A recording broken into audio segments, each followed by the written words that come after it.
Seigneur éternel, merci beaucoup pour ces moments ici avec Thibaut, avec Adresson. Merci Seigneur pour cette opportunité que tu nous donnes, Seigneur, de partager ta parole et de vivre autour de ta parole. Seigneur éternel, que tu puisses nous bénir, que tu puisses nous remplir, Seigneur, de ta sagesse, de ta connaissance, et que tu puisses, Seigneur, nous donner, Seigneur, les discernements afin de comprendre tes Écritures. Bénis-nous, Seigneur, guidez-nous pour la gloire et louange de ton nom. Amen. Amen. Donc, c'est avec toi, mon frère. Jésus dit à ses disciples, il est impossible qu'il n'arrive pas des scandales, mais malheur à celui par qui ils arrivent.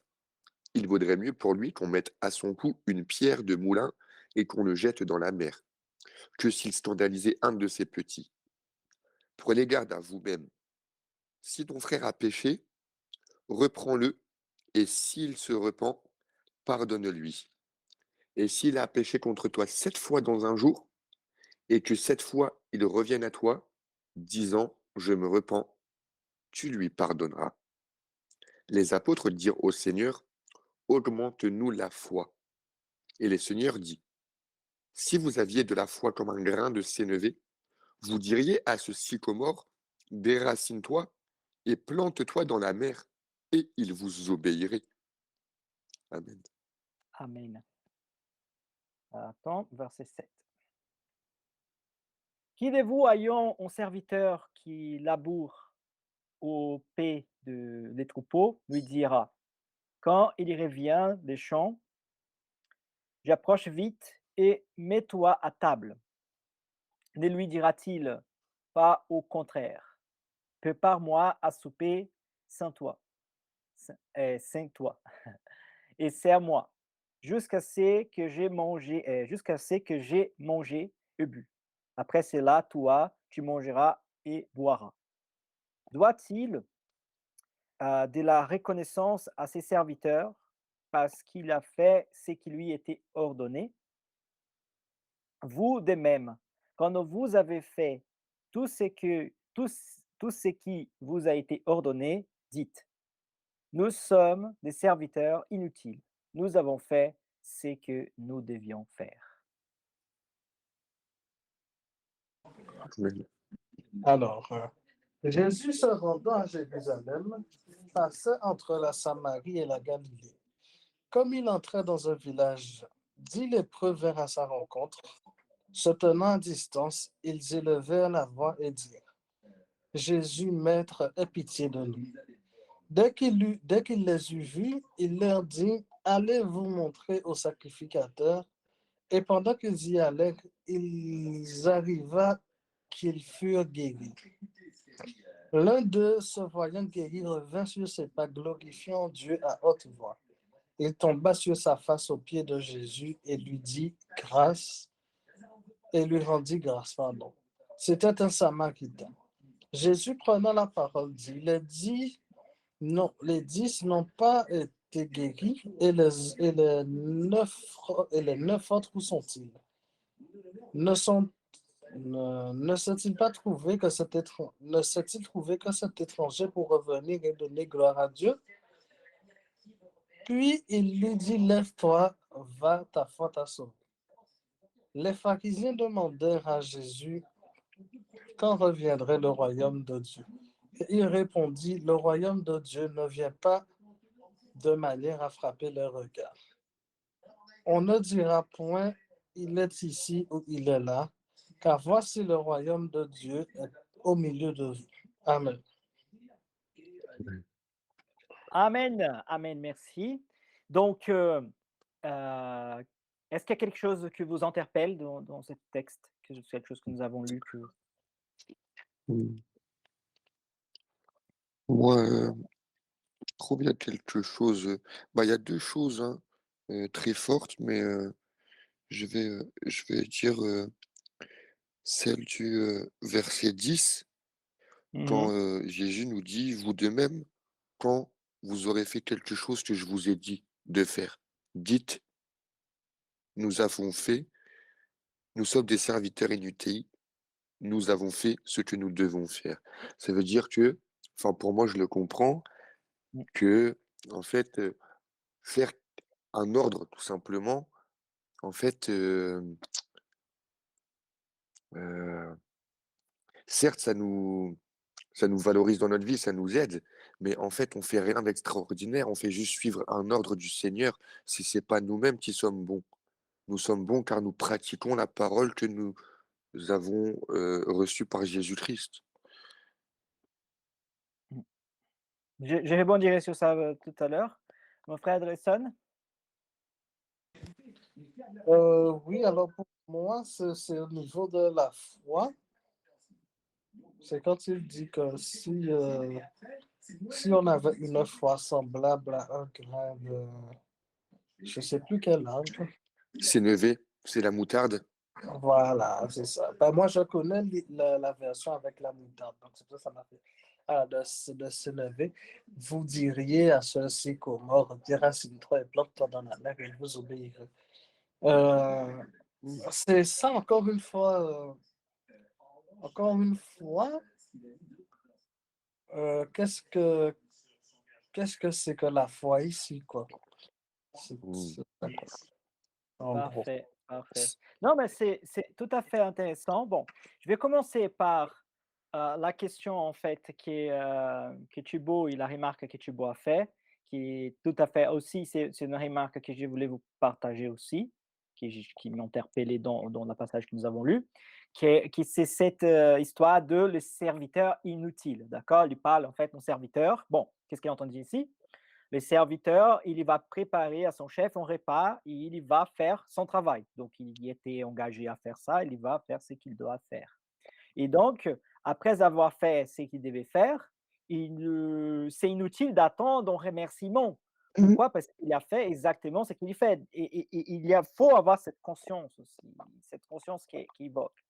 Mmh. Euh, Mon frère Adresson, nous avons lu plusieurs textes ensemble et à partir du chapitre 15, si je me rappelle bien, qui parle de commençons par la brebis perdue.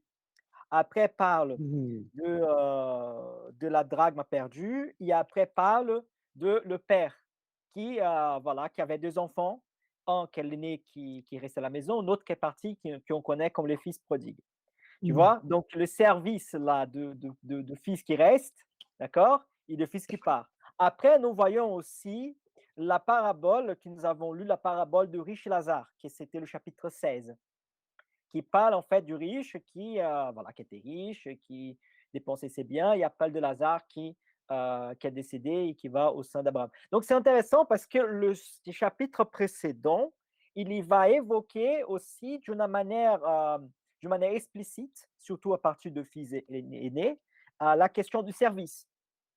Et après, ici, dans ces textes, Jésus lui va dire clairement en parlant du service. Encore une fois, c'est comme si, en fait, on pourrait faire un lien presque direct entre ce que Jésus vient de dire ici et avec les fils aînés, en disant, Mmh. tu travaillais dans la maison du Père, tu faisais ce qu'il fallait faire dans la maison du Père, mais en fait, de quoi tu veux te réclamer? Parce Bien que sûr, c'était inutile ton travail. C'est en fait inutile dans le sens que tu faisais ce qu'il fallait faire. tout à fait. Tu ne faisais rien, tu ne peux pas attendre en fait une reconnaissance plus importante de ce que, tu tu mérites en fait. C'est comment dire? Tu mérites? Que, parce que tes obligations, parce que ton rôle, c'est quand même, servir. Et c'est intéressant parce que, ça présente cette parallèle.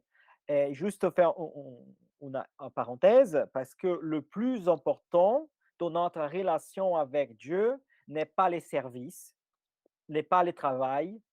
Quand je dis, pardon, peut-être que je mal exprimé. Le plus important dans notre relation avec Dieu n'est pas le travail, Mmh. mais c'est la relation. Bien sûr, Parce que service, je ne vais pas utiliser le mot service parce que le mot service, ça pourrait être engagé aussi à l'idée des relations dans le mmh, travail. D'accord? Donc, c'est pour ça que je préfère utiliser le mot travail parce que c'est pas je dois travailler, non, en fait, c'est la relation. la Parce que ce que fidélité nous peut-être? faisons, c'est, voilà, c'est pas le plus important. Oui? Peut-on dire la fidélité? La fidélité, mais la question ici, oui, la fidélité, c'est très important. Donc, nous vivons pour notre fidélité, voilà, pour la fidélité que nous avons envers Dieu, mais aussi la fidélité que Dieu a vers nous. Ça, c'est la Mmh. plus importante, c'est la fidélité que Dieu a envers nous. Mais aussi, comme j'ai dit, c'est cette interaction que nous avons avec Dieu, qui c'est le plus important. Parce que si nous Mmh. vivons avec Dieu juste en pensant d'accomplir ses commandements, nous sommes des serviteurs inutiles que nous Mhm. faisons seulement ce que nous devons faire, tu vois? Mhm. C'est-à-dire que, je ne veux pas recevoir une bonification, tu vois, une prime de l'État parce que j'ai respecté les limites de vitesse. Peut-être un jour, ça viendra, mais normalement, on va avoir des amendes si on ne respecte pas les limites Mhm. de vitesse, mais pas Ouais. des primes si on respecte, OK? Donc, Mhm. ce qui se passe, c'est que ça comment dirais-je? C'est que je ne peux pas dire à l'État: «Regarde, moi, je vois, j'ai toujours respecté les limites de vitesse. J'ai jamais eu, une amende ou quoi que ce soit». L'État va me dire: «Mais en fait, tu n'as fait que ton obligation. Mhm. Tu devrais respecter». Il n'y a pas de remerciement pour quelqu'un qui respecte. Au contraire, il y a une condamnation, voilà, que ce soit en forme d'une amende, que ce soit en forme, voilà, de plusieurs pénalités, pour celui qui ne respecte pas. Mhm. C'est évident. Et du coup, je pense que ces textes aussi, il fait cette relation. Il sait qu'il nous amène à comprendre en fait que notre relation avec Dieu, c'est pas une relation seulement d'obligation et de travail, mais c'est une interaction avec lui. Bien sûr. Et voilà. Et que le plus important, c'est pas avoir cette relation patron-serviteur, patron-esclave, mais des pères-enfants. Bien sûr. Sur ça, est-ce vous toi, Thibaut, Dressan, vous aimeriez rebondir sur quelque chose par rapport à ça? Mhm. Pour moi, c'est clair. Ouais, Dressan? Oui, oui, c'est clair, mais c'est vrai que je suis un peu surpris de, de l'utilisation du mot inutile. Nous sommes des Ouais, serviteurs inutiles. ouais. Ouais. C'est fort et c'est Mhm. exprès, ça, oui. Ouais. Je trouve, dans ce sens-là, justement, inutile dans le sens plutôt, d'une façon, humble, humilité. On n'est personne, les frères. On est des simples serviteurs pour l'Éternel par amour et on fait pas des choses de ouf. On suit l'Éternel, ses commandements et ses voies. Dans ce sens-là, tu vois? Ouais, ouais, une utilité, oui, tout à fait, parfait. C'est lié à fait d'être humble. Pourquoi? Parce que nous accomplissons ce que nous devons accomplir et on ne peut pas en fait revendiquer, on n'est pas dans la place de revendiquer quoi que ce soit à Dieu parce que nous faisons en fait ce que nous devons faire. C'est comme je disais, voilà, au niveau de la comparaison, oui, c'est exactement. Mais cette inutilité, merci à Thibaut pour cette précision pour laisser clair pour tout le monde. En fait, je parle pas seulement à vous deux, mais peut-être quelqu'un qui est en train de regarder ces enregistrements, qui sait l'idée aussi d'être humble. Parce que c'est très valorisé dans les enseignements de Jésus, dans la foi chrétienne, être humble. Je Mmh. peux donner un exemple. Par exemple, il dit, quand vous allez manger quelque part, ne cherchez pas les premières places. Cherchez, par exemple, dans la table, les dernières places. Tu vois, afin que peut-être quelqu'un vienne et dise, non, non, mais ce soit toi plus proche de moi, ce soit plutôt dans un place, tu vois, voilà, qui a essayé de chercher les meilleures places, essayer de se faire voilà, remarquer, essayer de se passer pour quelqu'un de plus important que tu es vraiment. Donc, il faut chercher à être humble, qui chercher en fait l'arrogance et l'orgueil.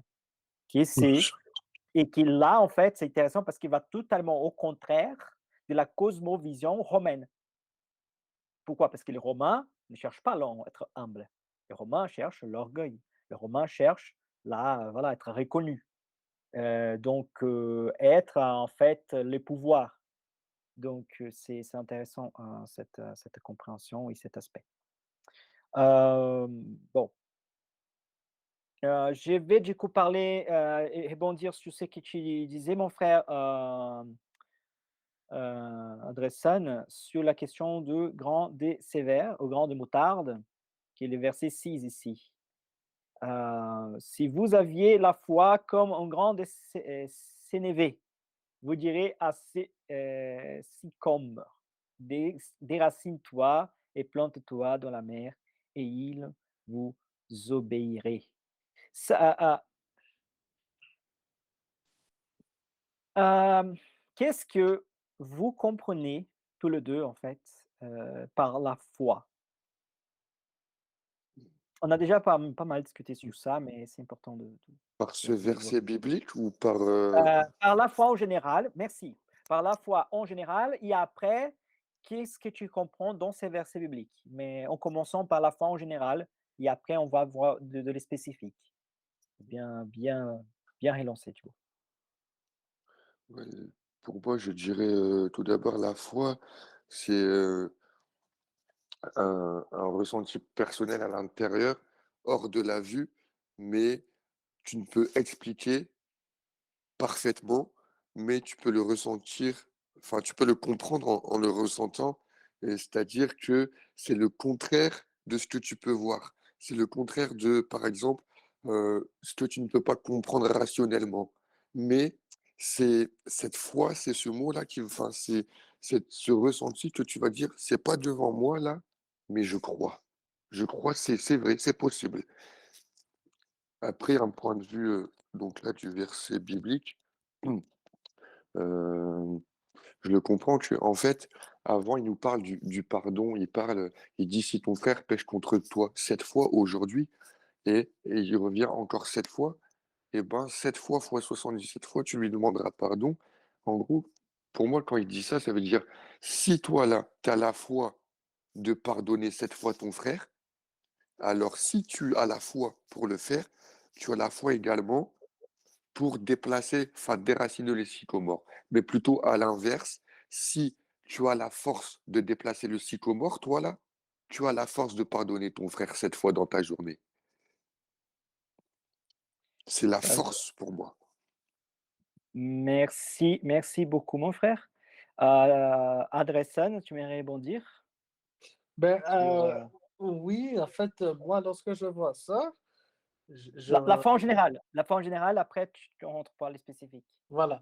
Donc, la foi en général. Donc, justement, on avait dit que la foi, c'était, la foi, ça voulait dire fidélité. C'est-à-dire qu'il y avait, je sais qu'on n'avait pas de mot en hébreu qui parlait de foi, c'était la fidélité. Et c'est-à-dire qu'on connaît la parole de Dieu et on l'applique. Euh, on y croit et on applique. C'était ce que j'avais compris. Mais là, en voyant ce verset-là, je me dis, est-ce que dans la foi, il n'y a pas comme une sorte d'autorité qui est sur les éléments extérieurs, quoi, sur les éléments. Il y a aussi la notion de foi qui déplace les montagnes. Donc, je me demande, est-ce qu'il n'y a pas une forme d'autorité? Pour moi, c'est un petit peu ce que ce verset-là dit. C'est-à-dire que si vraiment on avait la foi, ben, on aurait presque le pouvoir presque de faire ce que Jésus fait, finalement. Amen. Mhm. Donc, C'est très juste. je suis je vais prendre aussi, les références, d'accord? Donc c'est les versets déjà les versets oups, c'était les versets c'était les versets 5, hein, n'est-ce pas? Ouais, c'est le verset 5. Je vais venir ici rapidement. J'espère que je trouverai. Ah oui, oui. Donc ici, bon, ah, des fois dans l'hébreu, c'est grec, dans le mot à la fois dans l'hébreu, c'est emuna, d'accord? C'est par ta foi, voilà. J'ai pris Habakkuk chapitre 2 verset 4 parce que c'est un texte très, très connu, d'accord? Donc emuna. Après, c'est intéressant ici parce qu'il dit ici, emuna aussi, là, c'est avec les massorétiques, d'accord? Emuna, ça c'est l'idée de droite à gauche, hein, l'hébreu, d'accord? C'est un adverbe. Ici, et du coup, en fait, la meilleure traduction, par exemple, pour Emouna, c'est fidélité. D'accord? Comme j'ai dit, en fait, on traduit des fois, des fois comme terme foi, mais dans l'hébreu, ces mots foi n'existaient pas en tant que tel, tu vois. Cette idée, c'est une compréhension, tu vois. Donc, et dans les Grecs, c'est le mot pistis. Ici, dans ces textes, on voit bien ici, je ne sais pas si vous voyez, mais voilà, c'est pistis, la foi, pistis, ok? Donc, ici, il est dit ici, voilà, non, accusatif, dans ces trucs, dans cette là, il est conjugué dans le accusatif féminin singulier, ok? Voilà, qui fait la concordance. Bon, euh, bon, on y va ici, donc je vais revenir, attends, je vais revenir ici. La fois en faisant, en rebondissant sur la même façon que je vais vous poser la question, la foi en général, donc on voit cette idée de suivre la parole de Dieu et d'obéir la parole de Dieu. Écoutez ça que je veux dire parce que on voit que c'est très intéressant dans le contexte aussi, parce qu'après nous avons parlé par exemple d'obéissance. tout à l'heure. Donc, le texte d'après, on parle d'obéissance. Et foi, c'est exactement, c'est obéir, c'est vivre en fait en obéissance à la parole de Dieu, en accomplissant la parole de Dieu.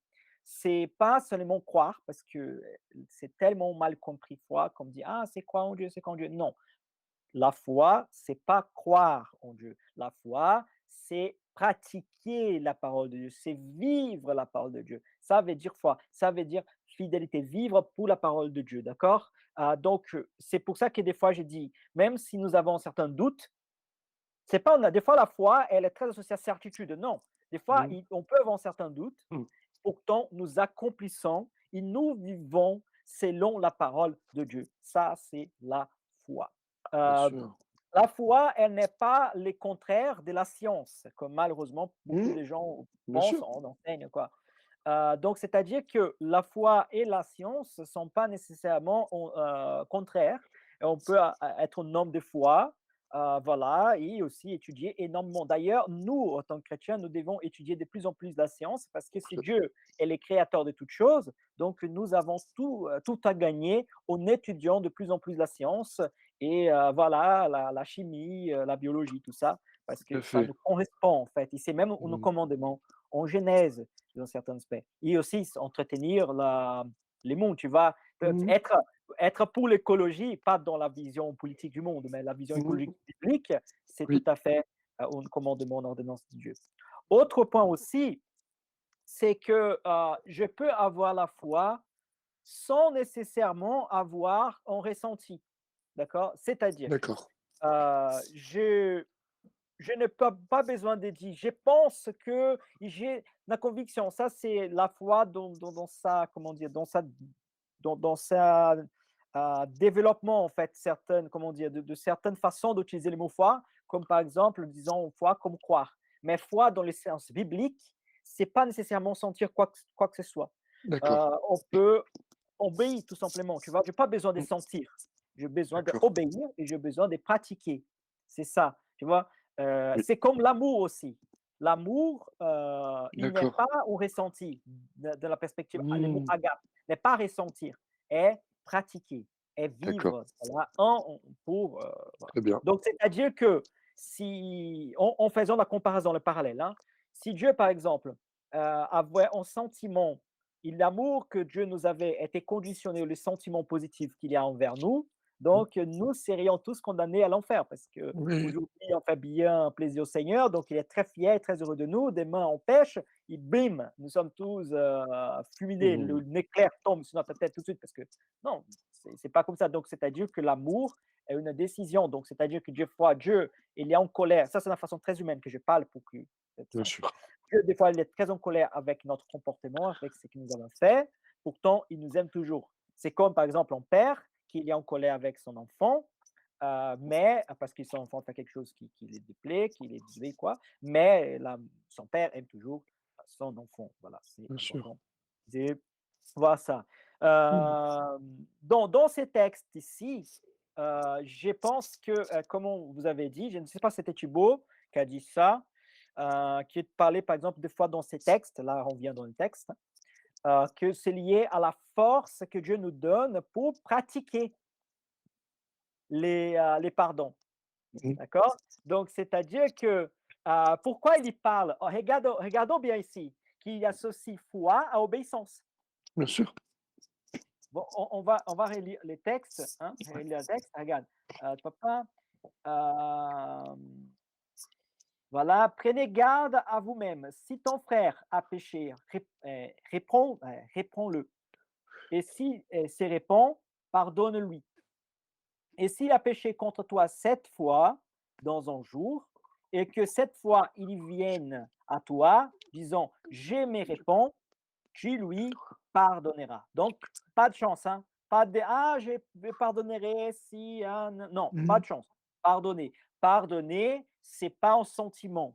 Pardonner aussi, c'est une attitude. OK? Oui. Tu donnes en fait ces pardons. C'est comme si tu signais un papier en disant je te pardonne. Tu écris en papier. Comme tu vois, c'est comme la propriété que tu donnes à quelqu'un. Tu vas en titre. Tu te pardonnes. D'accord? D'accord. Oui. Mais j'ai encore une certaine amertume. Tu pardonnes. C'est pas, quand j'ai senti de pardonner cette personne, je libère pardon. Non, ça, c'est pas chrétien. Ça, c'est pagan. C'est D'accord, païen. D'accord? Ça, c'est pas d'accord. du tout chrétien. Ah, je dois sentir de pardon. Non, non, non, non, non. Surtout aussi, qui dans le texte dit clairement, si la personne vient vers toi et te demande pardon, tu es Pardonne. obligé. Oui. Tu es obligé, autant que chrétien, autant que fils de Dieu, tu es obligé. Pourquoi? Parce que Oui, si nous, par exemple, nous venons à Dieu en demandant pardon, Dieu nous pardonne. oui, Dieu nous pardonne. Dieu n'a aucune obligation de nous pardonner, pourtant Dieu nous pardonne. Nous, bien autant sûr, qu'enfants de Dieu, nous devons avoir les mêmes comportements que nous voyons de notre Père. Donc, bien nous sûr. aussi, nous pardonnons. OK? Oui, Pardonner, ça ne veut pas dire, en fait, dans ma compréhension, hein, qui est, ah, d'accord, je pardonne, donc je rétablis la relation. d'accord. D'accord? Ah, je pardonne, donc on va être potes comme avant. Peut-être, on peut. D'accord? On peut, mais c'est pas une obligation. D'accord? Pardonner, ça ne veut pas dire nécessairement devenir comme avant. Par exemple, dans un cas de divorce, admettons, la personne était trahie. OK? Mmh. Donc, la personne a dit, je pardonne mon mari, je pardonne mon épouse, d'accord? Mmh. Mais je j'ai aucune condition de vivre avec cette personne, tu vois? C'est-à-dire qu'il y a une rupture. Ou que la personne, il a déjà la rupture, mais que la personne écoute la parole de Dieu et du coup, la parole de Dieu parle de pardon, la personne libère ses pardons, Mmh mh. heu, mais après, comment dire? Après, admettons que cette personne-là se répond et elle vient, il demande pardon. Ça, c'est j'ai parlé de libérer pardon. Mais admettons Mmh. que cette personne se répond et elle vient demander pardon. Heu, Dans un cas, par exemple, de mariage, là, les conseils et la suggestion que Jésus nous donne, c'est de toujours rétablir la relation, de pardonner et rétablir la relation. D'accord? Mais il D'accord. a dit, en fait, à cause de votre cœur qui est endurci, et Oui, dans ces cas d'adultère, je vous permets, c'est une concession, mais ce n'est pas la règle, d'accord. ce n'est pas le meilleur, je vous permets le divorce. Dans Mais le pire des cas. Mmh. l'idéal, l'idéal, même dans un cas d'adultère, l'idéal, en tant que chrétien, c'est toujours pardonner et restaurer la relation. D'accord? Mmh. Si quelqu'un parle, désolé, parce que là, comment je vais rentrer dans le sujet, j'ai pourtant de dire, parce que si quelqu'un, par exemple, dit: «Ah, j'étais agressé», d'accord? J'étais agressé, tout ça. Donc, je pense que dans un cas d'agression, que ça en homme, ça, enfin bon, je pense que la personne, si la personne se répond, bon, je pense qu'il doit appeler la police, déjà des bases, OK? Oui, Déjà des bases, appeler la police. Mais, la personne elle peut libérer pardon, mais elle n'est pas obligée, en fait, à rétablir, cette relation, surtout, en fait, en s'exposant. Surtout parce que ces gens qui agressent, malheureusement, la grande partie de ces gens, ils agressent, ils sont très agressifs, qu'ils soient moralement, verbalement, qu'ils soient physiquement, et après, en fait, sont comme des, tu vois? Sont Mmh mh. comme, tout doux: «Ah, je me répands», tout ça, et après, Oui, ont ces mêmes comportements. Donc, tu vois? Donc, c'est-à-dire que, je pense qu'il est vraiment, c'est une relation abusive, d'accord? C'est une relation de manipulation, et je pense que ce genre de relation, elle déjà existe. C'est déjà un divorce, en fait, qui existe, même pas officiel, d'accord? Comme par d'accord, exemple, il y a des gens qui sont ensemble, qui ont la famille ensemble et qui ne sont pas officiellement mariés, pourtant ils sont mariés devant les yeux de Dieu. Ces gens de relations, des fois, ils sont officiellement mariés, dans la mairie, tout ça, mais devant les yeux du Seigneur, ils donnent les divorces. OK? Et du coup, je pense que la officialisation du divorce, c'est mieux. C'est possible même, pour certains cas, de même appeler la police, parce que c'est grave, d'accord? C'est pas parce qu'on est chrétien qu'on pardonne, que des fois, certains cas, il ne faut pas appeler, faire parler à justice. D'ailleurs, c'est Dieu qui a donné l'autorité à la justice. bien C'est Dieu sûr. qui a donné l'épée, voilà, justice, d'accord? Donc, c'est comme, Oui, comme était devant Pilate, aucun pouvoir sur moi si de ciel ne vous a été donné. donné. Je vais juste conclure, mon frère, et je te passe la parole, Thibaut. Donc, nous voyons ici qui nous parlons de foi. Donc, les disciples vont dire, mais comment pouvons-nous pardonner 7 fois? Parce que les disciples s'en rendent compte, en fait, de ce que veut dire ça, pardonner quelqu'un 7 fois. C'est déjà Dieu pardonner une seule. Pense à Mmh. personne, sur la même journée, pardonner 7 fois la même personne. Donc, c'est absurde. Et Jésus, il dit, en fait, il va parler de la foi. Il regarde donc, la foi, c'est quoi? Les apôtres disent, dire au Seigneur, augmente-nous la foi. Augmente Mhm. et le Seigneur dit, pourquoi? Foi pour pardonner, foi pour pratiquer, foi pour vivre selon cette parole. Et Jésus va Mhm. dire quoi? Si vous aviez la foi comme un grain de sénévé ou grande moutarde, de traduction, vous direz à ces sycomores, déracine-toi et plante-toi dans la mer et il vous obéirait. En fait, ici, c'est pas que Dieu le veut que, par exemple, nous venons devant la tour Eiffel, ils disent, tour Mhm. Eiffel, déplace-toi ici, il se met à Lille, se met à Lyon, se Mhm. met, je sais pas, qu'elle va nous obéir. C'est pas ça. Il est en Bien train sûr. de, évidemment, dans les questions d'exemple, je pense que tout le monde est capable de comprendre l'exemple, en disant que la puissance de la foi, si nous la déposons en Dieu, parce que le plus important, c'est pas la taille de notre foi. C'est pas notre foi, c'est comme sémence des avocats. On n'a pas besoin Mhm. d'un séance d'avocat, tu vois. Et le plus important, c'est savoir que la puissance de notre foi est Dieu.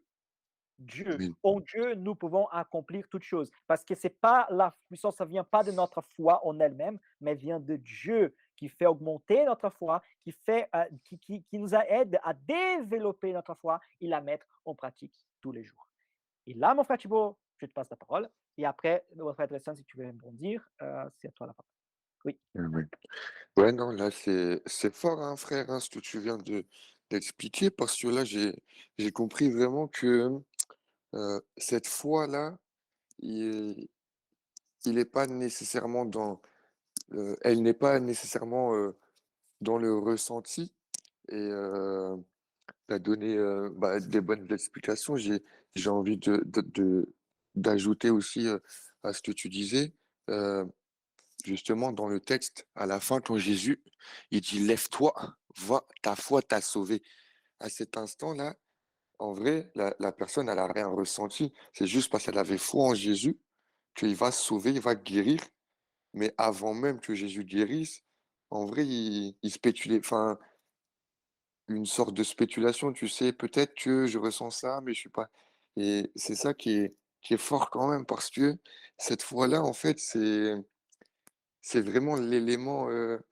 Cette puissance, comme le frère André aussi tout à l'heure, je me souviens, il a dit, comme si que la puissance de la terre, quoi, c'est vraiment même nous-mêmes, comme si qu'on a les mêmes pouvoirs que Jésus.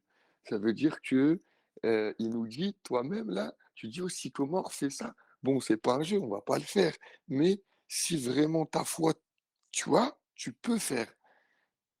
Et après, pour le pardon aussi, après, j'en terminerai là, je laisserai la parole à André. Avec le pardon, c'est très important aussi.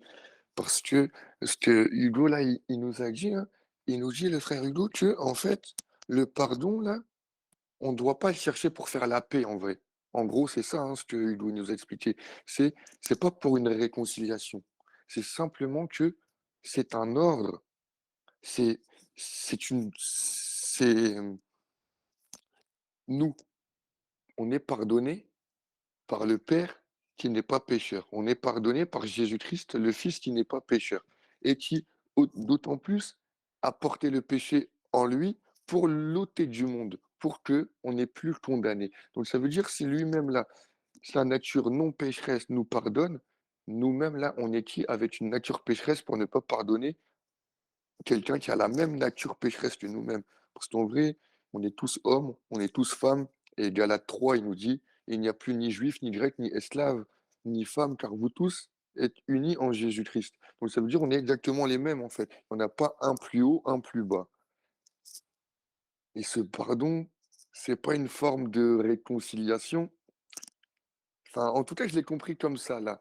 Que le pardon, en fait, tu dois pas le faire en vrai pour enfin, en gros, pour la personne. Tu le fais pour ta foi. Tu le fais pour montrer qui tu es. Qu'est-ce que tu as dans ton cœur? En fait, juste une petite précision à question pour la réconciliation, c'est-à-dire que tu n'es pas obligé de pardonner pour une réconciliation, d'accord? Bien C'est-à-dire sûr. que les pardons, c'est quelque chose aussi qui nous bénéficie énormément d'ailleurs, tu vois? Parce que la personne, des fois, elle a certaines rancunes. J'ai parlé de pardon dans des aspects, hein, d'aspects Mhm. déjà de libérer pardon, même que la personne ne demande pas, de libérer ses pardons, c'est-à-dire des fois, la personne a une certaine rancune, ah, la personne m'a fait ci, la personne m'a dit ça, la personne, tu vois? Donc, libère cette rancune, ne nourrit pas cette rancune. Oui. laisse tomber, laisse par terre, tu vas, voilà, voilà, coupe les points, désolé pour dire un peu comme ça, coupe les points, vive ta vie, tu vois, mais ne garde pas des rancunes, prie pour les personnes, tu vois, au contraire, j'ai envie de critiquer la personne, prie pour elle, dis des bonnes choses à propos d'elle, tu vois, ne garde pas ces genres de mauvais sentiments en toi parce que ça n'a aucun bénéfice, d'accord? Mmh. Des fois, ouais. Et autre point, c'est qu'admettons la personne vient demander pardon aussi, donc tu libères ces pardons. Là, nous sommes vraiment encore plus obligés de pardonner. Pourquoi? C'est notre devoir, notre, voilà pourquoi. Parce que Dieu nous a pardonné, d'accord? Donc nous ne sommes pas parfaits. Donc si Dieu nous a pardonné, si Dieu nous a tout donné, nous devons faire de même parce que Dieu nous a enseigné les pardons, nous pardonnons et nous aussi nous devons pratiquer les pardons parce que nous avons reçu les pardons de Dieu. Donc c'est la conséquence. Mais ça ne veut pas dire en fait restaurer la relation parce qu'on peut, ça ne veut pas dire qu'on ne peut pas, en fait. On peut vivre, restaurer l'amitié, continuer, voilà. Mais on n'est pas obligé, surtout quand ça vient d'une relation abusive, d'accord? Mmh. Surtout quand ça vient d'une relation abusive et qui pourrait même mettre en péril certaines relations. Ah, mais j'ai décidé de pardonner cette personne et j'ai décidé de m'exposer à la possibilité que cette personne vienne encore me décevoir une autre fois. Pas de problème, Mhm. c'est tout à fait chrétien. Mais s'exposer d'une façon à mettre en danger ta vie, à ta santé, tu vois, ou à la santé de ta famille, là, c'est quelque chose un peu, tu vois, qui c'est pas sage, tu vois, c'est pas prudent. Exemple, la personne t'a agressé, tu vois, la personne t'a agressé. Elle était, par exemple, elle est venue chez toi un jour, voilà, vous êtes en train de discuter, vous êtes avec ta famille, je ne sais pas, il y a quelque chose qui s'est passé mal, la personne t'a agressé, tu vois, elle te frappe. Ah, et du coup, elle a part de ta maison, et donc, un autre jour, elle vient, elle se répond. Tu la pardonnes, mais ça ne veut pas dire en fait que tu es obligé de l'inviter encore une autre fois pour venir chez toi en fait manger, tu vois, parce que Bien tu as sûr. pardonné, tu laisses ça tomber, tu vois, j'ai dit ok, voilà, tu peux continuer à garder, à parler avec cette personne, discuter, mais pas nécessairement que tu vas l'inviter encore une autre fois, s'exposer à ces mêmes genres de situations. Donc, c'est ça ma compréhension en fait, de manière générale, sur la question du pardon. Les pardons, c'est surtout n'est pas garder pour toi des sentiments négatifs ou tout ça, c'est vivre pour le Seigneur et libérer ça, tu vois. Ne pas laisser cette D'accord. emprise sur toi, parce que l'unique personne à perdante quand on ne pardonne pas, c'est nous-mêmes. Et nous-mêmes, bien sûr. Ouais, Adresson, désolé, tu penses que c'était important de bondir. Adresson, c'est toi. Oui, alors moi, je me pose la question de savoir si la foi dont on parle, c'est-à-dire l'obéissance à la parole de Dieu, est-ce que c'est la même foi lorsqu'il dit ta foi t'a sauvé, à la fois donc pour l'ancien lépreux et aussi pour la femme qui perdait du sang depuis 12 ans lorsqu'elle a touché la robe de Jésus, est-ce que c'est la même foi? Oui, oui, oui, oui, oui, c'est la même foi. Est-ce que tu vois pourquoi c'est la même foi? Justement, je ne vois pas parce que en quoi est-ce que ce serait de l'obéissance à la parole de Dieu d'avoir touché la robe de Jésus?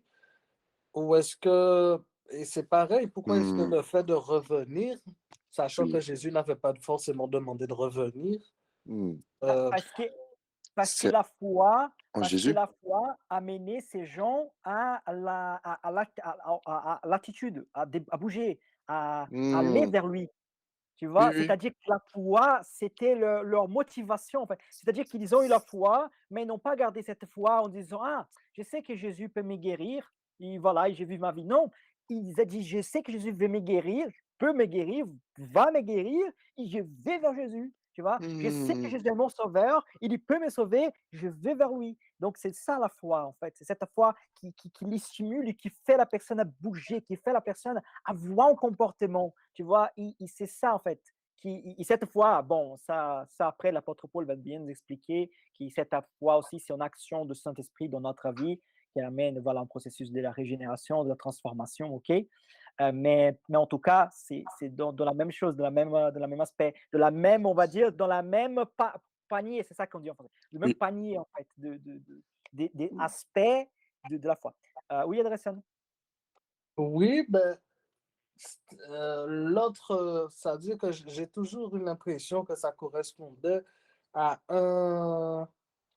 J'ai presque l'impression d'avoir deux types de foi là, parce que Mmh. Il y a la foi qui correspond au fait d'obéir directement à la parole. Par exemple, quand il demande de pardonner cette fois, dans la même journée, voilà, effectivement, les disciples demandent, ben, augmente notre foi, augmente, si tu veux, Mmh. notre capacité à obéir à la parole.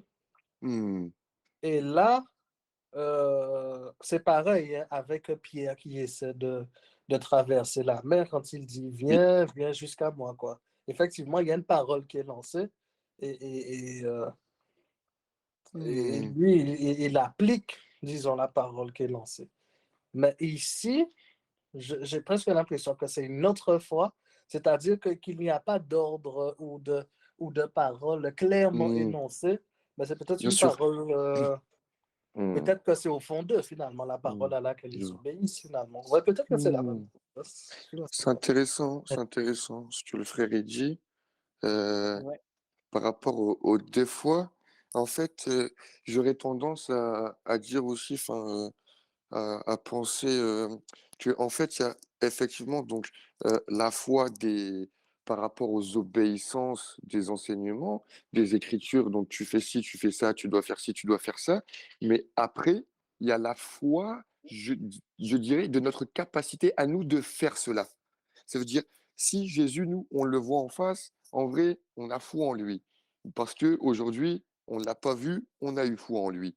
Donc si à l'époque, il y a 2000 ans, c'est spéculatif, mais je pense que, on aurait été, ses disciples également.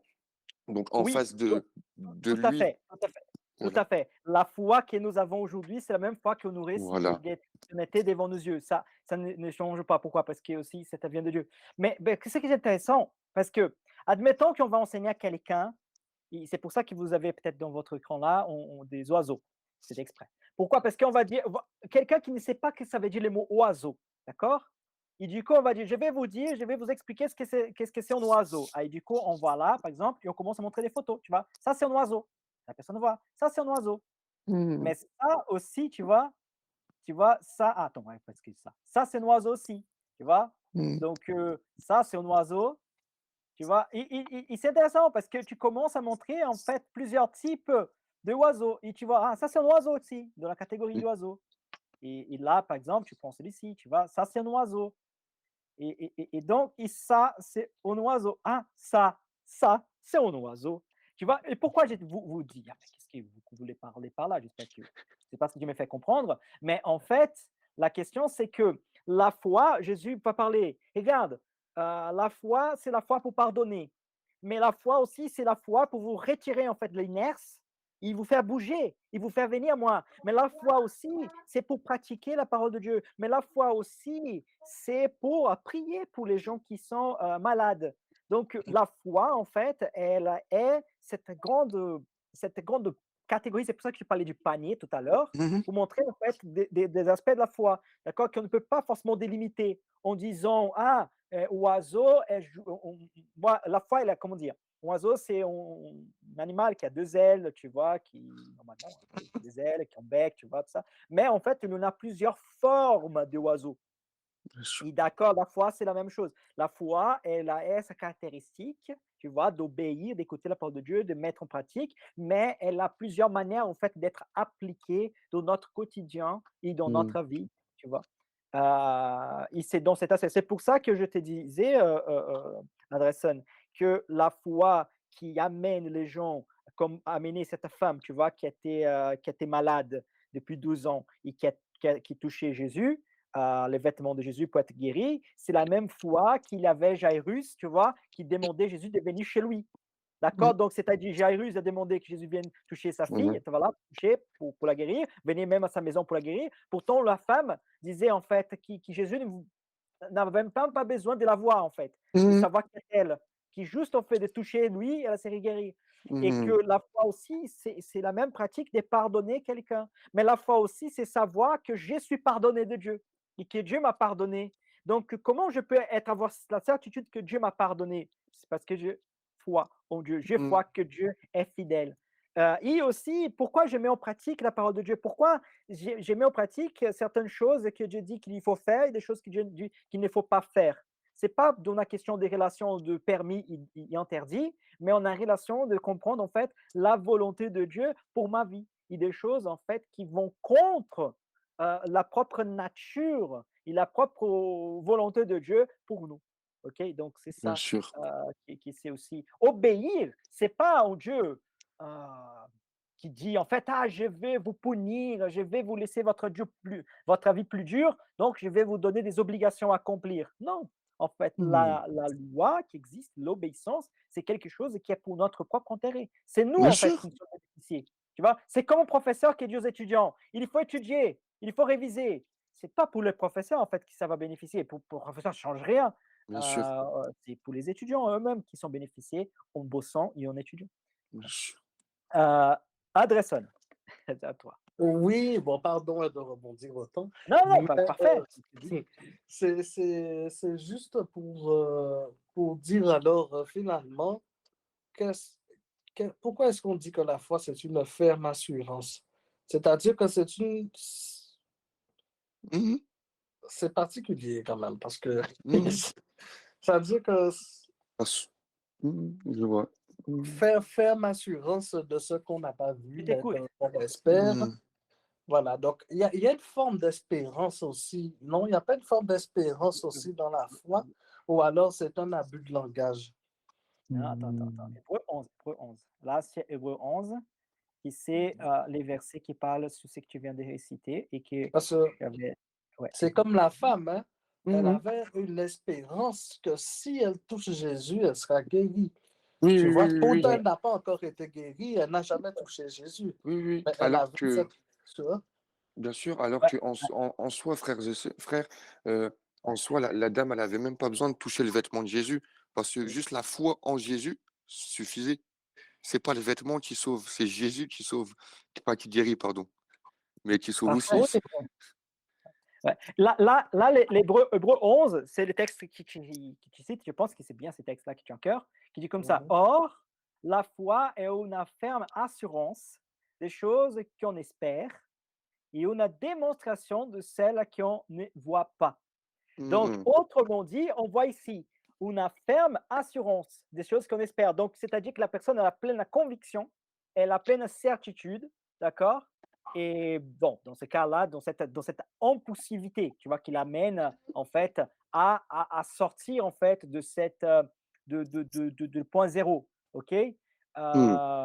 Parce que des fois, pourquoi j'essaie de préciser? Parce que des fois, comme j'ai dit tout à l'heure avant, les gens disent, mais en fait, tu as parlé que quelqu'un peut avoir un certain doute, voilà, une certaine voilà, avoir la foi, oui, parce qu'en fait, même si, quand je parle des doutes, c'est pas un doute que la personne a intériorisé, c'est des sentiments, tu vois, qui Bien sûr. viennent vers la personne, comme du genre des tentations, tu vois, et que la personne, tu vois, par exemple, c'est comme la personne a dit, c'est comme si la personne, tu vois, elle est passée dans un pont et elle a passé dans sa tête, pourquoi tu ne sautes pas, tu vois, de ces ponts, tu vois, des choses comme ça. Ah, tu es dans un bateau, tu vois, pourquoi tu ne sautes pas dans la mer, tu vois, c'est des sentiments qui peuvent passer dans la tête de tout le monde, hein, d'accord. D'accord.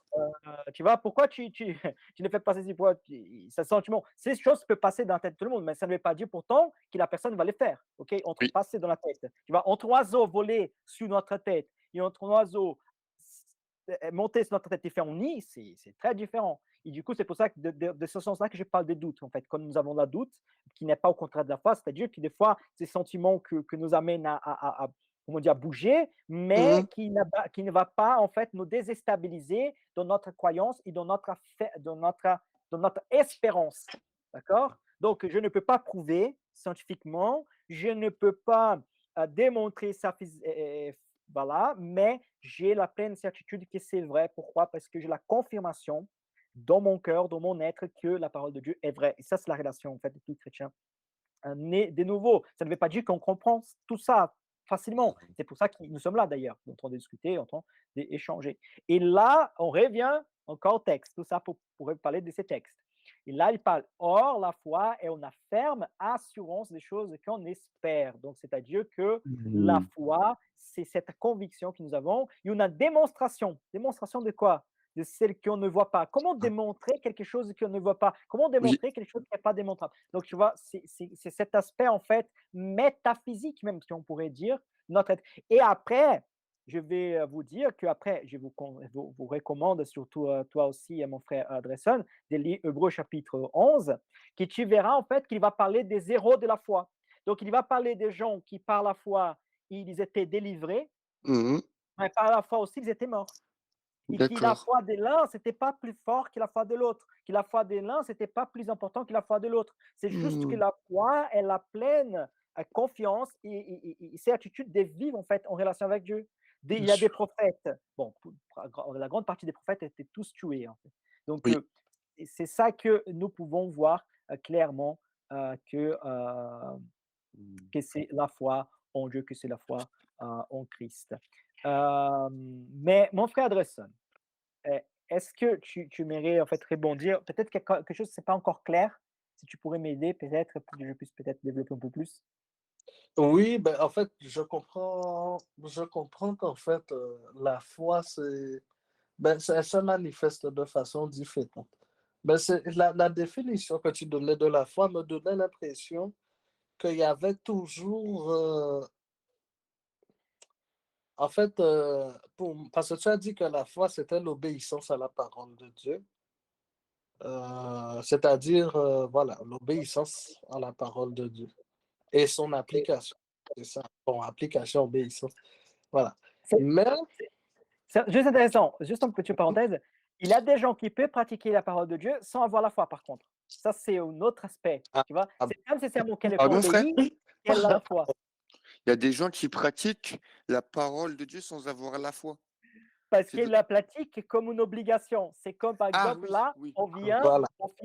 au fils âgé là, au fils âgé, tu vois, qui dit, ah, en fait, j'ai toujours obéi, j'ai toujours fait ceci, j'ai toujours fait cela, tu vois. Donc, il n'obéit pas par la foi, par la relation, mais il obéit par l'obligation. Oui, d'accord, oui. Tu vois, c'est ça aussi, tu vois. Et Mmh. par exemple, dans une religion, dans les paganismes, dans les religions païennes, par exemple, dit sacrifie par exemple des animaux, fais ceci, fais cela, et du coup, la divinité va te donner la bénédiction. Donc, c'est-à-dire que la personne, elle la croit, et elle a fait ça. Ça ne veut pas dire qu'elle a la foi en faisant ça, tu vois. Bien sûr, Parce bien que la sûr. foi, elle est quelque chose qui vient seulement de Dieu. Cette pratique, cette foi en Dieu lui-même, ça vient de lui. Bien Donc, on ne sûr. peut pas avoir foi dans un faux Dieu. On peut avoir la Mmh. croyance, mais pas la foi. Parce que la foi est cet lien, cet cordon ombilical qui nous lie au Seigneur. Bien D'accord. sûr. Mmh. Sans ces cordons ombilicaux, nous ne sommes pas attachés à lui. Donc la foi, c'est cet cordon ombilical. Bon, je pense que ça je n'ai jamais utilisé ça comme exemple, mais je pense que c'est un très bon exemple. Mais bon, après, c'est subjectif parce que c'est moi Mmh. qui l'ai dit. Mais bon. Mmh. Euh, Mmh. Désolé, mon frère Thibault, je vais juste revenir à mon frère Dresson parce que je lui ai coupé la parole. Non, il y a Mais Oui, pas de souci, frère, il y a pas de oui, oui, souci, oui, vraiment, vas-y. justement. Je voulais revenir aussi, par rapport à ce qu'il disait sur les 2 formes et en fait, heu, moi, je le vois aussi enfin, je le vois, je pense, c'est que ces 2 types de foi, bien qu'il y en ait qu'une seule, c'est si Jésus, on l'a devant nous, on a foi en Jésus, on sait que lui-même là, il sait le faire, il va faire. Mais si Jésus, là, par exemple, nous dit, toi, maintenant, tu vas faire, toi, tu es capable de faire. Là, cette foi va pas être différente, mais euh, sera-t-elle aussi ferme, tu vois? C'est-à-dire, Hugo, là, tout de suite, marche sur l'eau. Tu as foi en Jésus, marche tout de suite sur l'eau, tu vois? Mais là, tout de suite, crois-tu que Seigneur Jésus marche sur l'eau? Tu vas me dire, oui, Seigneur Jésus marche sur l'eau. Là, je te dis, Hugo, crois-tu que tu marches sur l'eau? Bah, tu vas quand même réfléchir 2 minutes. Tu vois ce que je veux te dire? Et c'est pour moi, c'est deux façons de. Enfin, si j'essayais de comprendre le frère André, et que je pense également, tu vois, comme ça, c'est-à-dire, la, la capacité à nous de faire ce que Jésus nous met dans les mains. La puissance qu'en fait on a dans notre cœur. Pas- Non? Oui, oui, merci, merci mon frère, merci. Juste en petite parenthèse, pour parler, définir la foi, c'est pas la meilleure manière de la comprendre. C'est pour ça d'ailleurs que je Ah reviens oui. à l'exemple des oiseaux que je vais vous montrer tout à l'heure, d'accord? Pourquoi? Hmm, Parce que euh, si on définit la foi, on va les limiter, d'accord? c'est Et vrai. du coup, par exemple, admettons que je vous décris un aigle. vous allez dire, je vous décris la foi, c'est comme c'est le nègre, tu vois. Et du coup, quand vous allez, par exemple, voir un autre petit oiseau, vous dites, en fait, ça, c'est pas la foi parce que, C'est vrai. tu vois, c'est pas comme le nègre, en fait. Tu vas en vautour, tu vas dire, ah, ça, c'est pas la foi parce que tu vois, par exemple, en canard, tu vois, on Mmh. voit, et ça, c'est pas la foi parce que, tu vois, c'est pas honnête. Tu vois, non, c'est ça le problème. Tu vois, si on essaye de vouloir définir la foi d'une manière très, on va dire, très exhaustive, on va en fait peut-être prendre un aspect de la foi, mais pas tout son ensemble. Et le but, en fait, de comprendre la foi, c'est pas dans certaines spécificités, mais c'est dans son ensemble. Autrement dit, une aigle, elle est un oiseau, comme par exemple un perroquet est un oiseau, comme un oie est un oiseau, comme voilà, un petit pigeon est un oiseau. D'accord. Donc, faisons association, évidemment, je parle des fois, mais pour associer. Euh, donc, mon frère Dresson, encore à toi la parole. Oui, justement, c'est pour essayer de comprendre la foi dans sa diversité que je pose la question. Parce que, en fait, on entend souvent prier avec foi, par exemple. Bon, prier avec foi, est-ce que ça. Parce que si on me dit qu'il faut que je prie avec foi, ça veut dire qu'il faut que je sache en avance si ce que je demande est en accord avec la volonté de Dieu. Pour que je puisse prier et être sûr d'être exaucé, en fait. Tu vois? Ça, ça c'est une très bonne compréhension, tout à fait. Bien sûr. Ça, c'est une très bonne compréhension. C'est-à-dire que si je vais prier pour la guérison de quelqu'un, mais Mmh. je ne crois pas que Dieu veut la guérir, C'est vrai. donc, Je sais pas tu quoi. vois, j'ai prié, Seigneur, guéris cette personne, mais dans mon tête, je dis, mais je pense que, voilà, ça, c'est mon péché d'ailleurs. La Bible dit que c'est un Oui, péché. oui, Ça, c'est un C'est tout à fait péché, du cohérent. coup. ouais, Ça, c'est D'accord. un péché, ouais, tu c'est vrai. vois. Ben oui, Donc, ce que vous demanderez en priant, croyez l'avoir reçu, vous le verrez s'accomplir. Voilà. Bien Donc sûr. là, justement, est-ce que mmh, le fait de douter, là, c'est un doute quand même, tu vois? Je doute du fait que Dieu ait envie de la guérir. Et là, ouais. ce doute-là, il peut être fatal, Mmh. à tel point que Après, c'est un péché. mmh. Il Non, là après, c'est intéressant. Il mmh, là, c'est intéressant parce bien que, sûr. ouais, parce qu'en fait, comment dire? Tu prends d'un aspect et là, tu as pris dans un autre aspect, dans le sens que, je doute que Dieu veut me guérir, mais en fait, peu Mmh, importe si Dieu veut me guérir ou Dieu ne veut pas me guérir. Les faits, c'est que je sais que Dieu peut me Oui. guérir. Ça, voilà. c'est la foi. Amen. Ça, c'est la C'est foi. ça. Savoir que Dieu peut me guérir. Oui, Indépendant si tout à Dieu fait. il va me guérir ou pas, indépendant si Dieu va guérir cette personne que j'ai pris ou pas, je sais que Dieu a le pouvoir de guérir cette personne. Donc, je ne Mmh, prie pas en essayant de forcer la main de Dieu. Disons, bien Dieu, tu sûr. dois faire ça, tu es obligé de Non. faire ça, comme si je Mmh, mettais Dieu en fait, contre le mur. En fait, le but, c'est de se dire, Seigneur, je sais que tu peux faire. bien Je sûr, sais que tu as le D'accord. pouvoir de faire et c'est que ça. rien est impossible pour toi. Après, si Mmh, tu vas le faire ou pas, ça, bien en sûr. tout cas, ma relation avec Dieu, c'est comme ça et Mmh, je vous partage de la même façon. Donc, mmh, j'ai dit, s'il va faire ou pas, ça ne me concerne pas en fait. C'est à lui seulement que. bien sûr. Après, si j'ai la conviction que Dieu va guérir cette personne, là, j'ai dit, en fait, sois guéri, tu vois. Mais ça, c'est Oui, vraiment dans un cas très, très rare, tout à fait. très, très rare, qui normalement, voilà, qu'il faut faire vraiment attention. Oui. Mais bon, je pense que Ben, vous mais avez compris. quand on dit croyez que vous l'avez déjà reçu, ça veut dire que je crois que la guérison, la personne l'a déjà reçue. Donc, comment est-ce que je peux croire que la personne a déjà reçu la guérison si en même Je temps, dois analyser les textes. Ça, je dois prendre ces textes-là pour analyser parce que là, je pense pas exactement que ça veut dire telle chose, tu vois. Ça, surtout d'accord, par rapport à la guérison.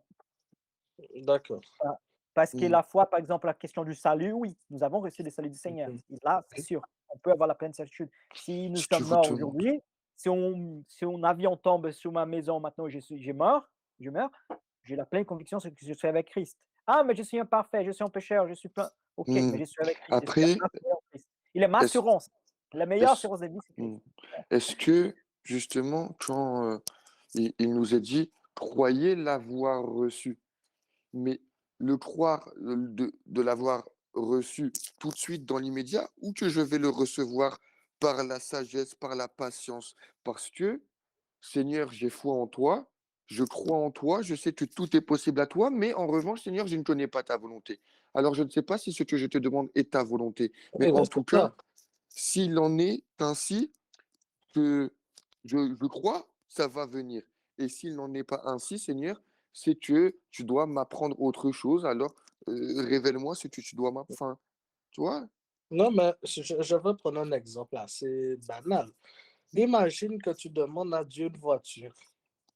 Il te dit, tu dis, je prie avec foi. Ça veut dire que je prie en sachant que Dieu peut me donner une voiture. Donc ça, c'est une chose. Dieu peut me donner une voiture, j'ai prié avec foi, je sais qu'il peut me la donner. Mais Oui. en même temps, on te dit, croyez que vous l'avez déjà reçu. Donc, Oui, est-ce que, et en plus, la foi, c'est la ferme assurance. Donc, la ferme oui, assurance que je l'ai déjà reçue. oui. Mais je ne sais pas encore si c'est la volonté de Dieu ou pas. Mais si je ne sais pas si c'est la volonté de Dieu ou pas, comment est-ce que je peux avoir la ferme assurance? Comment est-ce que je peux croire que je l'ai déjà reçu? Tu vois? Euh, dans le temps, peut-être Autant dans la que oui, vas-y, mon frère, j'ai répondu après. Je je dirais dans la perspective du temps propre à nous-mêmes, c'est-à-dire que vu qu'on ne sait pas justement, eh ben, on croit l'avoir reçu, mais pas là tout de suite à la seconde après avoir dit amen, mais plutôt que si telle est sa volonté, alors cela se fera et donc si ça se fera dans 10 ans, bah, en fait, j'ai déjà reçu comme je ne serai pas sauvé, je suis sauvé car j'ai reçu mon salut alors que mon salut, il arrive dans plusieurs années. Enfin, je veux dire, Oui, mais donc l'avoir reçu dans le sens que, je vais le recevoir si telle est ta volonté. Peut-être pas oui, aujourd'hui, c'est si peut-être de tel, voilà. voilà. Mais si, c'est si telle est ta volonté. En fait, moi, je ne parle pas d'une question. Je dis pas que je crois et que je vais recevoir tout de suite, hein. Je veux Bien dire, sûr. même si je le reçois dans 20 ans, Mmh. mais ça peut aussi être la volonté de Dieu que je ne le reçois jamais. Tu Bien vois? sûr, Donc, ce que j'essaie de c'est vrai, dire, c'est c'est vrai. que, voilà, Je comment vois. se positionner, en fait, prier avec foi, c'est prier en ayant déjà l'impression d'avoir déjà reçu, mais en même temps, en étant quand même, Mmh. Je suis d'accord frère. Mmh. enfin, je ne sais pas comment expliquer. Non, oui, oui, oui, Heu, vous m'entendez là, j'espère? Parce que je oui. ne suis pas dans en fait, j'ai un texte en tête par rapport à ce texte. Il disait, mon frère, qui c'est en Jacques, je pense au verset 13. Attends, si c'est bien ça, Jacques 13. À vous maintenant qui dites aujourd'hui, demain non, attends, c'est pas 13, c'est quoi? C'est Jacques quoi? C'est Jacques 11? Jacques Ah attends. oui, c'est si Dieu Ah veut. 3, c'est 3. Je vous demande, vous demandez, heu, vous demandez et vous ne recevez pas, parce que vous demandez mal dans le but de satisfaire vos passions. Voilà, Oui. donc l'exemple là de la voiture. La personne a dit: «J'ai la foi que Dieu peut me donner la voiture». Bon, ça c'est fait. Je demande la voiture.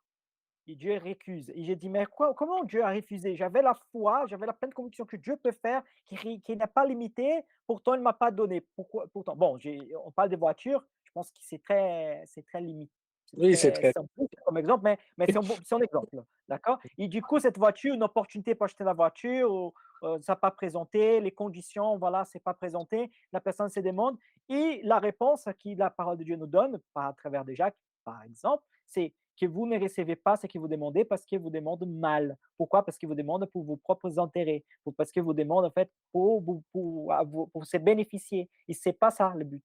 Le but, c'est quoi? Le but, c'est en fait quand vous demandez quelque chose au Seigneur, vous demandez pour la gloire de son nom, pour que son nom soit glorifié. Est-ce que c'est en erreur de demander on a voilà, un immeuble au plein milieu de Paris, c'est pas empêché de demander un immeuble au plein milieu de Paris au nom de Jésus. Le problème, c'est si tu demandes cet immeuble au plein milieu de Paris juste pour ta fortune, juste pour C'est être cela. riche, juste pour être Mmh. milliardaire, et pas en fait pour la gloire de Dieu. Donc si tu, je ne sais pas pourquoi, pour quelle raison, la personne dit au Seigneur, Seigneur, j'ai besoin d'un immeuble au plein milieu de Paris, parce que en fait c'est pour ta gloire, il justifie Mmh. ça, et je ne sais pas quoi. Bon, c'est ça, ça ne me concerne pas. Ok, Dieu peut le faire. Pour Dieu, il n'est pas impossible. D'accord? Mais la personne qui demande à droite, à gauche, gagner dans la loto, ou gagner je ne sais pas quoi, ou faire ceci, ou trouver un travail, ou voilà, va en poste plus important, juste en fait pour sa propre gloire humaine, sans que le royaume de Dieu, sans que la parole de Dieu soit glorifiée, sans mettre en avant,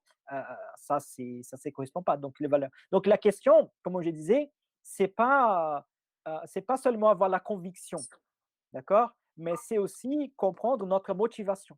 Mmh. Mmh. Mhm. Mmh. Oui, C'est dans Thibaut, vas-y Thibaut. Après, dans dans dans dans cette prière, en fait, c'est, clairement, en fait, si c'est une prière, style païenne, en fait, on aura beau, «Jésus, je sais que tu es mort à la croix, j'ai foi en toi, donne-moi 2 millions d'euros». Bah, en fait, c'est pas dans la concordance de ces écritures et c'est vrai que exact, des fois, quand on va prier, on ne prie jamais parfaitement bien. On fait toujours des erreurs quand on prie. Donc des fois, exact.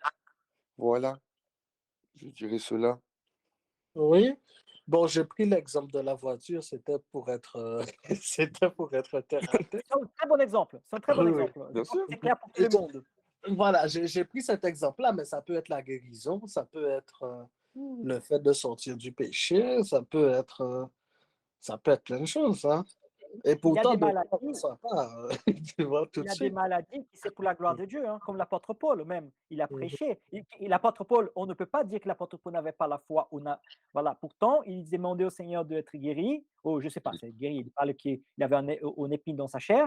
Et pourtant, Dieu ne l'a pas délivré, en fait. Mmh. Et il comprenait que c'est là, en fait, c'est parce que Dieu s'est manifesté la gloire de Dieu à travers de ces problèmes qu'il avait. OK? Oui. Donc, est-ce que l'apôtre Paul demandait mal? Non. Est-ce que l'apôtre Paul n'avait pas la foi? Ce n'est pas le cas. C'est juste parce que ça ne correspondait pas au projet de Dieu pour lui. Donc, des fois aussi, des choses, des mal qui arrivent dans notre vie, des mal qui arrivent des fois certaines situations, c'est pas nécessairement c'est pas nécessairement un problème dans la perspective de Dieu, parce que des fois, Dieu permet ce genre de choses afin de nous faire grandir, afin de nous avoir la plus grande maturité, afin de nous s'approcher de lui.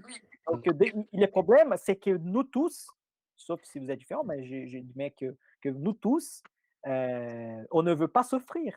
Donc, tu vois, et donc si on a l'occasion de souffrir, on demande Seigneur, délivre-nous de la souffrance. Mais Oui. pourtant, en fait, vivre en Christ et vivre en obéissance avec Christ, c'est aussi être exposé à la souffrance. Oui. Surtout si nous vivons, tu vois, de manière honnête et de manière, on va dire, correcte. On voit des gens, ah, mais j'ai payé mes impôts tout correctement. Ah, mais j'ai fait tout correctement. Ah, mais je suis fidèle. Ah, mais je suis là. Et regarde plein de gens qui ne font pas ça et qui se profitent, tout ça. Mais bon, en fait, on ne peut pas prendre les autres comme mesure. Des fois, pourquoi j'associe ça à souffrance? Parce que des fois, la personne peut dire, en fait, je vais me faire voir dans cette souffrance psychologique. Je vais me faire voir, tu vois, pour être honnête, je vais me faire voir parce que j'ai obéi à la parole de Dieu. Des fois, la personne peut passer ces genres de sentiments, ces genres de sémences peut commencer à broter, à fructifier dans son cœur. Et là, c'est le moment de couper avec lâche. J'ai bien coupé avec lâche ces sentiments en disant, en fait, non, c'est bête, en fait, de penser comme ça parce que notre avis, notre relation avec Dieu, on ne doit rien au monde, on ne doit rien à ces mondes. On ne peut pas Non. penser, en fait, comme cette question de compensation. Donc, des fois, la souffrance qui pourrait exister parce que nous sommes, on va dire, nous sommes plus demandés, parce que nous sommes plus, on va dire, parce que nous n'utilisons pas des mensonges pour s'en sortir, parce que nous faisons les choses plus correctement et des fois, ça nous vient contre nos propres intérêts, on veut comme ça. Pourtant, en fait, la parole de Dieu veut que nous vivons comme ça. Parce que si nous souffrons, parce que nous vivons correctement, parce que nous obéissons à la parole de Dieu parfaitement, ça glorifie le Seigneur. Mais si nous souffrons parce que nous avons péché, parce que, entre guillemets, nous méritons, tu vois, là, c'est incorrect. C'est-à-dire, là, ça ne glorifie pas le Seigneur. Autrement dit, si je suis pénalisé parce que j'ai commis un excès de vitesse, je suis pénalisé, ça ne glorifie pas le Seigneur, tu vois? Bien Je sûr. reçois ce que je mérite. Mais par Oui. exemple, si j'ai offensé ma voiture, dans un mur parce qu'il y avait un enfant, tu vois, qui était dans la rue, du coup, je ne veux pas tuer l'enfant, et du coup, ou un animal, ou une personne, je sais pas, et du coup, j'ai fait ça et du coup, j'ai subi, en fait, cette pénalité. J'ai fait ça pour l'amour, j'ai fait ça pour le respect et j'ai mis ma vie en danger, mais en tout cas, j'ai fait ça pour la motivation qui semble juste. OK? Mmh. Donc, je vais souffrir, mais cette Mmh. souffrance glorifie le Seigneur. Un exemple, peut-être pas le Mmh. meilleur exemple, mais le but, c'est passer l'idée. Mmh. Oui, enfin Thibaut, vas-y. Non, puis en parlant de la souffrance, on sait tous que enfin, on sait tous, heu, que celui qui marchera avec Jésus, ça va être dur pour lui, hein. Ça veut dire, que moi-même, Hugo, tu sais, je me suis baptisé, toi, tu m'as baptisé là, au mois d'août. Tu sais que depuis août, là, les épreuves, ils sont venus dans ma vie, hein, et gloire à Dieu, parce que je suis tombé, hein. Moi, je te dis, je suis tombé, hein, mais je suis relevé parce qu'à chaque fois, il me rappelle Jésus. Il me dit: «Je t'aime toujours, en fait, hein». Il me dit: «C'est Amen, normal. Rappelle-toi ce amen. que je t'ai dit. Celui qui veut me suivre, qui porte sa croix». Mais rappelle-toi aussi, hein, l'Écriture dit quoi? Pour Christ, là, j'accepte les insultes, j'accepte les persécutions et j'accepte tout, car avec Christ, c'est quand je suis faible, alors que je suis fort. Et aussi, la Bible, elle dit aussi comme cela: «Le poids de votre souffrance d'aujourd'hui n'est rien comparé au poids de la gloire qui vous attend demain». Ça, c'est magnifique. Alléluia. Alléluia. Gloire à Dieu. Mais c'est ça, mon frère, c'est exactement ça. C'est ça que nous devons prendre, voilà, conscience. Par OK, contre, je vais mon devoir, frère Delson, descendre. oui? Non, je vais devoir, y aller. Ouais, Hugo. on va partir à la conclusion, Ah, mais super, en tout cas, pas de souci, mon frère, pas de souci. Que voilà. Et c'est après, si tu veux attendre un peu là, quelques minutes pour la conclusion, bien sûr. parce que j'ai mon frère j'ai demandé à mon frère Adresson si tu m'aimerais rebondir sur quelque chose, son aspect, ce que nous avons discuté. Alors, non, pas spécialement, mais bon, je comprends. En fait, je comprends que, comme tu as dit, il y a plusieurs aspects de. Il y a une seule foi, mais qui se manifeste de façon plurielle. Donc, il y a Ouais, comme des fois une sorte d'impulsion. Mais en quelque sorte, même quand il s'agit d'une sorte d'impulsion, il y a quand même l'obéissance à la voix du Saint-Esprit peut-être aussi, hein. et Il y a tout quand à même fait. toujours cette forme d'obéissance. C'est que j'ai dit, en fait, la foi, peut-être c'est mieux. En fait, j'ai dit ça pour faciliter aussi notre compréhension, que la foi mieux voit elle comme une question de catégorie, qui Mmh. nécessairement donne une spécificité, d'accord? À la place de voir la foi comme un aigle ou comme un oiseau, désolé, pardon, comme un aigle, comme un oie, comme un canard, comme, je ne sais pas, un pigeon, nous devrons peut-être voir la foi comme un oiseau, ok? Donc, comme une telle catégorie qui se manifeste. Donc, c'est vrai. Et elle se manifeste, en fait, elle a une certaine applicabilité de manière différente. Voilà. Mais évidemment, un oiseau, il y a des choses qui les ressemblent tous, d'accord? Mmh. C'est-à-dire, si je vous montre un chien, vous savez que ce n'est pas un oiseau. D'accord? Si je vous Oui. montre un rat, vous savez que ce n'est pas un oiseau. Si je vous montre, par exemple, un poisson, vous savez que ce n'est pas un oiseau. Mmh. D'accord? Donc, c'est-à-dire que l'oiseau, il y a cette catégorisation et cette caractéristique qui les ressemble. D'accord? Et D'accord. comme ça, par exemple, tu vois, par exemple, la croyance, elle, a des fois, elle a pu sembler à la foi, mais non, elle Mhm. n'est pas la foi. La croyance n'est pas la foi. Mais peut-être que la foi et la croyance, ça c'est comme peut-être des cousins, mais ce n'est pas Mmh. la même chose. Je Dans, Ouais, crois dans, que c'est dans peut-être un l'aspect, début. dans l'aspect biblique, hein, je Oui, précise, dans oui, l'aspect bien biblique, sûr, pas les termes bien de sûr. dictionnaire, tout ça, mais l'aspect de la théologie biblique. Oui, ça vaut la parole. et oui, je pense que ça mériterait. Bon, je sais qu'on l'avait fait une fois, hein. Je sais qu'on l'avait fait une fois, mais je pense que ça mériterait comme un approfondissement de faire la différence entre le manque de foi, le doute et aussi l'excès de zèle et en même temps la foi. Enfin, tu vois, faire vraiment la différence. L'excès des Voilà. ailes, Mhm. je ne sais pas si c'est ça que tu veux dire, mais l'excès des ailes, ça pourrait être un manque de foi. C'est intéressant ça. Ah, ben c'est ça, d'accord. Ah, ben Non, tu non, vois. ouais, parce que l'excès des ailes pourrait manifester un manque de confiance. C'est pour ça que j'essaie de pratiquer tout correctement et faire tout correctement. Et Mmh. l'église, de lundi à lundi, parce que j'ai pas l'assurance, en fait, que Dieu m'a sauvé. Donc, j'essaie Ah, de quand même compenser ça avec mes pratiques en regardant moi-même, je dis, c'est impossible que je ne sois ah pas oui, mais sauvé non. parce que je fais tout correctement. Et Ah oui, c'est mais non. ça, en fait. Donc, les ailes et exorbitants, c'est le manque de confiance, c'est le manque de D'accord. foi. Dans ce sens-là, hein, j'ai pas. Oui, oui, oui, oui, oui. Mmh. Dans le D'accord. sens trop d'accord, oui. En faire trop plus que ton cœur ne souhaite le faire par, ouais. Mmh. Ouais, Mhm. pas pour la relation, mais pour l'obligation. Voilà. Mhm. OK? OK. Ouais, ouais, Donc ouais. on va finir par là, donc on va prier. Est-ce que mon frère Thibault, est-ce que tu m'aimerais conclure par notre prière? Oui, bien sûr.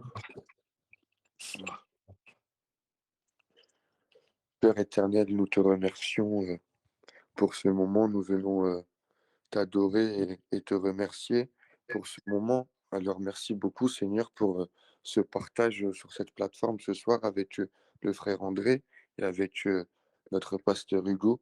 Merci beaucoup pour la vie de mes deux frères ici présents.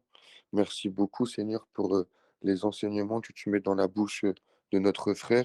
Merci de pouvoir étudier avec un frère aussi super qui est André, que tu puisses Seigneur toujours nous rassembler en ton nom comme cela pour que nos cœurs puissent toujours mieux t'adorer et toujours mieux se rapprocher de toi et toujours mieux te comprendre afin de toujours mieux pratiquer et se rendre toujours plus pur à tes yeux, Seigneur. Seigneur, sanctifie-nous de jour en jour et que ta parole ne s'écarte point de notre cœur. Je te remets, Seigneur, la soirée de mes frères et de moi-même, que tu puisses, Seigneur, nous protéger, apporter tes anges autour de notre foyer, ta paix qui est la tienne, Seigneur, et ta protection. Nous te rendons la gloire, Seigneur, que toi seul mérites. À toi soit toute la gloire, le règne, la louange et l'adoration, Seigneur. Merci pour tout ce que tu fais pour nous. Amen.